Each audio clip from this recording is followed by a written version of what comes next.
Halo teman-teman semua, kembali lagi bersama aku Tifal Haidar. Pada video kali ini aku akan menjawab soal-soal dari UAS mata kuliah Filsafat Pendidikan Islam. Pertanyaan yang pertama, apa definisi filsafat pendidikan Islam dan apa ruang lingkupnya? Filsafat pendidikan Islam adalah kajian mendalam mengenai dasar-dasar pemikiran, tujuan, metode, dan nilai-nilai dalam pendidikan yang berlandaskan pada ajaran Islam, khususnya Al-Quran dan hadis. Filsafat ini tidak hanya menyentuh aspek teoritis, tetapi juga memandu praktik pendidikan secara menyeluruh agar tetap sesuai dengan nilai-nilai Islam. Ruang lingkup filsafat pendidikan Islam mencakup ontologi, hakikat manusia dan realitas, epistemologi, sumber dan metode perolehan ilmu, pengetahuan, dan aksiologi, nilai, dan etika dalam pendidikan. Selain itu, ruang lingkupnya juga melibatkan kajian tentang tujuan pendidikan, hubungan antara pendidik dan peserta didik, serta relevansi pendidikan dalam konteks sosial dan spiritual. Lalu, pertanyaan yang kedua. Fungsi filsafat Islam bagi pendidikan Islam. Filsafat Islam berfungsi sebagai pondasi yang memberikan arah, makna, dan kerangka berpikir bagi pendidikan Islam. Ia menjadi alat untuk mengkritisi, menyaring, dan mengembangkan konsep-konsep pendidikan agar tetap sesuai dengan nilai-nilai keislaman. Fungsi utamanya adalah untuk membangun sistem pendidikan yang seimbang antara aspek intelektual dan spiritual, serta mengintegrasikan antara ilmu agama dan ilmu umum dalam satu kesatuan yang harmonis. Filsafat Islam juga melindungi pendidikan dari pengaruh-pengaruh nilai-nilai sekuler yang dapat mengaburkan misi utama pendidikan dalam Islam, yakni membentuk manusia yang beriman, berilmu, dan berakhlak mulia. 3. Aliran filsafat pendidikan Islam yang relevan saat ini dan apa alasannya? Aliran filsafat pendidikan Islam yang paling relevan dengan kondisi saat ini adalah aliran rekonstruksionisme Islam. Aliran ini berupaya merekonstruksi pemikiran pendidikan Islam agar tetap kontekstual dan relevan dengan tantangan zaman seperti perkembangan teknologi, globalisasi, dan krisis moral. Rekonstruksionisme Islam tidak meninggalkan akar tradisi Islam, tetapi membuka diri terhadap kemajuan ilmu pengetahuan modern yang sesuai dengan nilai-nilai Qur'ani. Pendekatan ini penting untuk menghasilkan peserta didik yang mampu beradaptasi di era modern tanpa kehilangan identitas keislaman mereka. Lalu pertanyaan keempat, pengertian dan pentingnya filsafat pendidikan Islam. Filsafat pendidikan Islam merupakan pemikiran yang reflektif dan rasional tentang prinsip-prinsip atau tujuan dan proses pendidikan berdasarkan ajaran Islam. Ia menelusuri hakikat pendidikan secara mendalam serta mengkaitkannya dengan nilai-nilai ilahiyah, kemanusiaan, dan tujuan akhir hidup. Keberadaan filsafat pendidikan Islam sangat penting karena dia menjadi kerangka teoritis dan ideologis bagi sistem pendidikan Islam. Ia mampu menjawab tantangan zaman secara ilmiah dan religius, serta memastikan bahwa proses pendidikan tidak hanya menghasilkan insan cerdas secara intelektual, tetapi juga berakhlak dan bertakwa. Lalu, pertanyaan kelima. 3 aliran filsafat pendidikan Islam dan tokohnya. 3 aliran utama dalam filsafat pendidikan Islam adalah tradisionalisme, rasionalisme, dan rekonstruksionisme. Tradisionalisme menekankan pada pelestarian ajaran-ajaran klasik Islam yang berbasis pada kitab-kitab Turuth. Tokoh utamanya itu adalah Imam Al-Ghazali yang memadukan ilmu syariat dan tasawuf dalam pendidikan. Sedangkan rasionalisme lebih mengutamakan peran akal dalam memahami wahyu, dan tokoh terkenalnya adalah Ibnu Sina yang mengembangkan pendidikan filosofis dan ilmiah. Sementara itu, rekonstruksionisme bertujuan memperbarui pendidikan Islam agar sesuai dengan tantangan zaman tanpa menghilangkan nilai-nilai Islam. Tokoh yang mewakili pendekatan ini adalah Fazlur Rahman. Lalu pertanyaan ke-6. Apa keunggulan pendidikan Islam dibandingkan pendidikan Barat?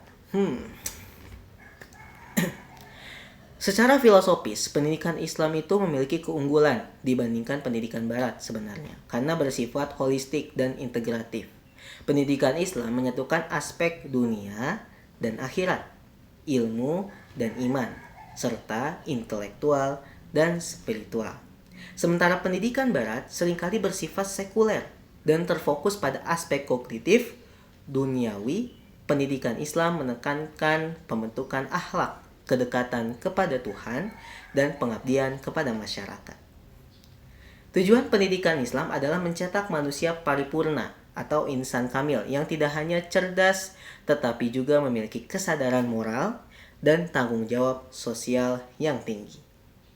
7.